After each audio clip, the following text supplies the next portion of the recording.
Bon, salut à tous et bienvenue dans cette toute nouvelle vidéo. Voilà, projet E39 épisode 2.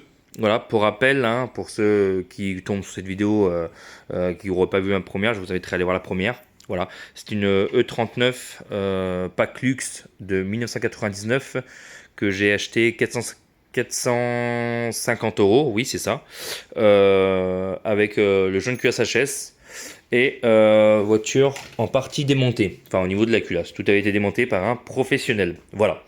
Donc j'ai acheté dans l'état, non roulante, etc. C'est une boîte auto, pack luxe, voilà, hein, blablabla, qui est en état très propre pour son âge. On voit vraiment beaucoup. Bon, qu'est-ce que j'ai fait? Du coup, première chose que j'ai fait, je suis allé, j'ai sorti la culasse qui est juste là. On va se mettre devant la lumière du jour. Oula, putain. Hop. J'ai sorti la culasse. Je l'ai emmené chez un ami à moi qui fait les rectifs de culasse. Voilà, elle est là. Très lourde. Très lourde la culasse. Qui m'a. Enfin, qui devait me dire si elle était. Fallait la rectifier ou pas. Et en fait, la culasse n'a pas morflé, donc aucune rectification n'est nécessaire. Pour lui. Donc aucun intérêt de la faire rectifier. Donc voilà, c'est un coût, c'est une économie du coup. Donc c'est plutôt une bonne chose. Voilà. Donc là on a tout le kitchen, le restant du kitchen. Voilà. Donc j'hésite à racheter un kitchen car mon collègue m'a dit fais le kitchen quoi. Fais le kitchen. Mais ouais, fais le kitchen, il m'a dit. Voilà, il n'y a pas d'autre mot. Il m'a dit fais le kitchen. Donc on va remettre les petits machins, voilà, pour la protéger, parce que du coup elle est à même le sol depuis. Ça c'est le vieux jaune culasse. Voilà. Pour lui, quand tu lui as montré le jaune culasse, il n'a pas vu d'anomalie sur le jaune culasse. Donc voilà, pour la culasse, elle est bonne, donc c'est une très bonne chose. J'avais peur de la faire rectifier. Encore la rectifier de culasse, c'était 150 euros. Mais bon, il fallait prendre un jaune culasse un peu plus épais du coup, pour compenser la rectification. Et moi j'ai commandé le jaune culasse épaisseur d'origine qui est je crois 1,75 mm. Donc voilà. Au moins l'avantage c'est qu'en plus on a tous de montage, donc voilà. Donc ça c'est les pièces que j'ai commandées. On va faire un petit tour, un petit débrief juste après. Hop. Est-ce qu'on peut le faire comme ça? Bon, on va faire comme ça. Donc voilà. Donc du coup, qu'est-ce qu'on a donc acheté de beau pour cette petite E39? Donc voilà, on a commandé sur notre site préféré, sans faire de pub. Alors j'ai pas commandé. Alors pour ceux qui savent pas, je possède un garage que je tairai le nom. Voilà, car c'est pas j'ai pas besoin de pub pour bien travailler. Mais les prix des pièces que je pouvais avoir étaient extrêmement chers avec mes fournisseurs. Donc par exemple ce jaune culasse, le même, hein, même référence, parce que du coup je me suis servi d'eux pour avoir la référence exacte, parce que eux ils ont la possibilité d'aller à l'origine. Lui, là sur le site que vous connaissez, je l'ai payé 40 euros. Moi je l'avais à prix d'achat 80. Donc le double. Donc vous imaginez que voilà. Hein. Donc ça c'est la première chose que j'ai pris. Ensuite, qu'est-ce qu'on a donc de beau dans ce petit carton? Alors tout le kit joint d'admission. Donc carter, tout ce qui est joint d'admission, pardon, je vais y arriver. Donc voilà. Donc, tout était démonté. Donc courroie d'accessoires neuve, que celle qui était montée là, la première vidéo, voilà, j'ai fait un peu le tour de la voiture. Donc 6 PK 55 Bosch, ça m'a coûté 10 balles ça.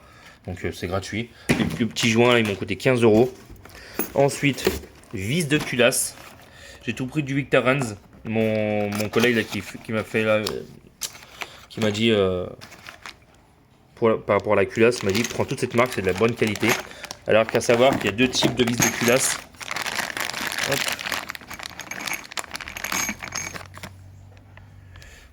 Il y a deux types de vis de culasse pour les moteurs en fonte ou en alu, et deux longueurs différentes. Donc voilà. Et donc moi c'est de la fonte. Donc voilà, j'ai pu voir ça à l'origine. Et là j'ai la chance d'avoir aussi quelqu'un qui travaille chez BMW qui a pu me dire ça. Quelqu'un de la famille. Donc voilà. Victor Rennes en vis de culasse. Donc très important quand on fait une jeune culasse, toujours changer les vis de culasse. Parce qu'il faut savoir que quand on va les serrer au couple, elles vont s'allonger et donc c'est pas bon. Donc vis de culasse neuve, voilà. Ensuite, le filtre à huile. Bon, ça c'est mon fils qui m'a tout démoli. Filtre à huile, parce que forcément on va faire la vidange. Hop, voilà. Petit filtre à huile qui va bien. Ça fait chier que ça soit autant la nuit, tout de suite là. Ensuite, filtre à air basique, hein. Les 6 bougies, 2, 4, 6. Hop. La pompe à eau en Febi. Donc j'ai racheté la pompe à eau. Et là on a 10 litres d'huile en 5,40 en Penco. Donc voilà. Bon, c'est ce bidon d'huile, je l'ai payé presque 37 €. Les 10 litres d'huile, c'est un prix imbattable par rapport au moi ce que je peux avoir pour de la 5,40. Moi j'ai préféré prendre la 5,40 et après voir comment elle fait ça. Parce qu'il fallait déjà 6 litres, il fallait quasiment presque 7 litres d'huile. Donc je me suis dit carrément prendre la 5,40, enfin 10 litres carrément.